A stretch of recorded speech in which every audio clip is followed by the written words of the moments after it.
Hello friends, today let us discuss on an important topic in economics called as inflation.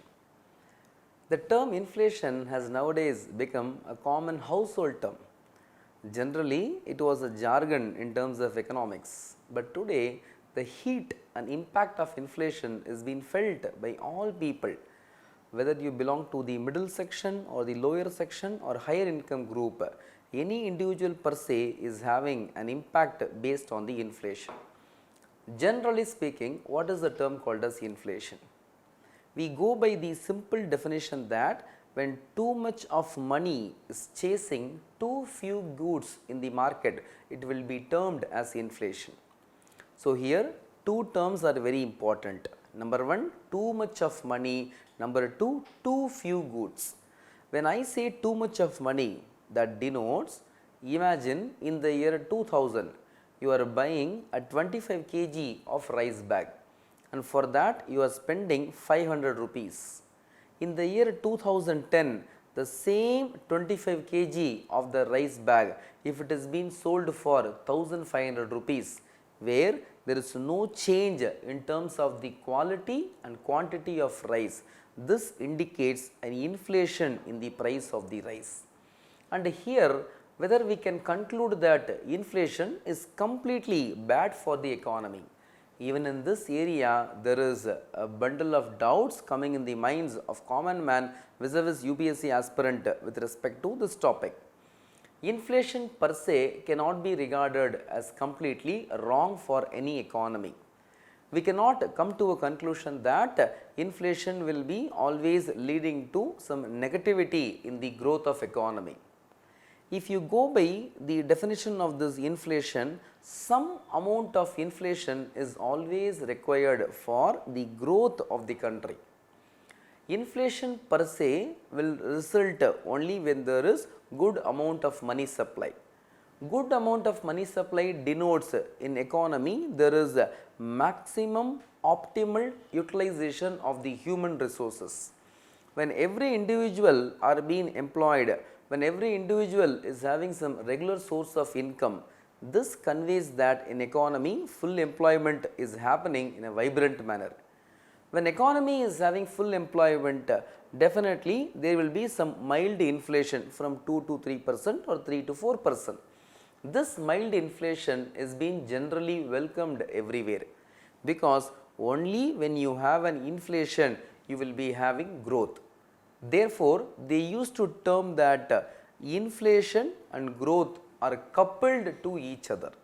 So, the inflation is having an impact in terms of the growth, therefore, inflation per se is required. And then moving on to next area. In the terms of inflation, normally in economics, we should know a particular jargon called as ceteris paribus. What is the term ceteris paribus? Ceteris paribus means we have to assume all things are the same compared to previous year. Otherwise speaking, we will have multiple doubt in answering the question. Just assume that compared to last year, in this year, there is no change in the amount of population, no change in the taxation, no change with respect to government policy, no change in the demand, no change in the consumption pattern. So, everywhere when there is no change, now tell the answer whether there is inflation or not. Therefore, it becomes easy to understand the inflation once we go by the word called as ceteris paribus. So, ceteris paribus comes with the conclusion that here we have to assume that compared to previous year, in current year nothing has changed. And now we are getting a normal doubt. Last year the price of commodity was 100, this year the commodity price is 102, whether this can be called as inflation or not. Typically speaking, if you ask a common man compared to last year 100, this year it became 102, that too by applying ceteris paribus, no change has happened in economy, despite why there is a 2 rupees increase in the price. This 2 rupees increase in price can be otherwise called as 2% increase in price, because 2 rupees is nothing but 2% of 100 rupee. So, in terms of economics, do remember when any price rise is there which is less than 2%, it cannot be called as an inflation. Therefore, even though they have a price from 100 to 102, this price rise phenomenally cannot be regarded as an inflation. Then what is inflation? Minimal, there should be 3% increase in the price when compared to previous year. When there is a 3% increase in price, that can be labeled safely as an inflation. And inflation per se is considered to be one of the biggest barometer to measure how economy is functioning. If an economy is subjected to parallel economy, so when I use the term parallel economy, I here wanted to mention about the black money. When there is huge amount of black money, despite so much of money available in the market, many people will remain unemployed, because too much of money in the market is not due to employment, rather due to black money. So, inflation, if it is happening due to black money, it is not healthy for any country. If the same inflation is happening by way of grand employment, then that is considered to be the ideal move. In case of India, the inflation per se is being calculated on different parameter. One is called as consumer price index, another is called as wholesale price index.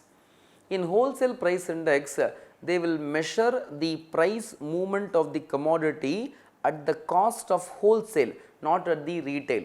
And number two, whatever is being sold in the wholesale market, in retail market, you have a different price as such.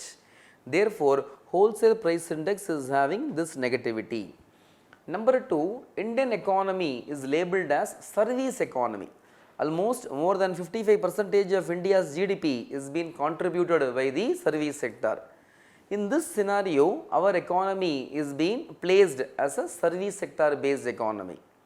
Here, the entire service sector is neglected in calculation of inflation under the wholesale price index.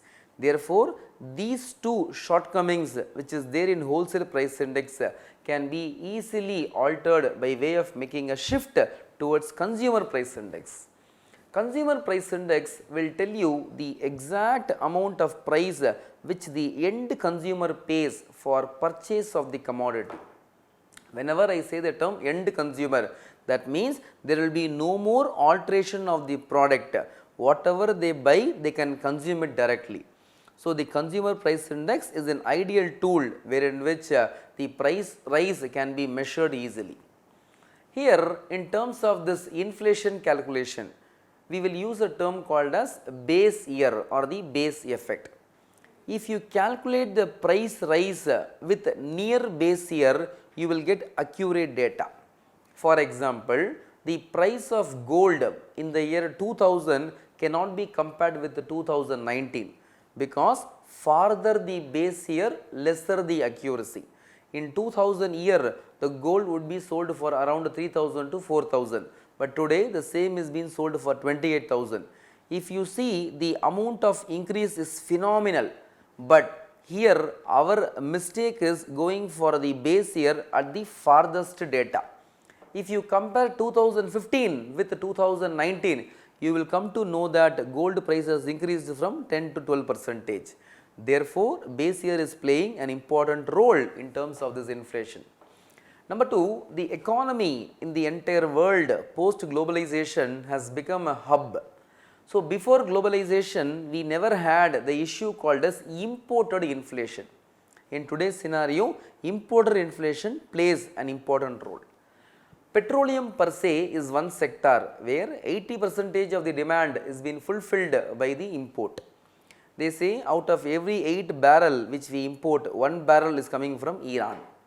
When we go for 80% of import of the petroleum product, then the petrol price in the international market will bring inflation to India, and that is the reason I said imported inflation. Likewise, we have many terms, many applications, many usages of the inflation. Let us meet everything inside the class. Thank you.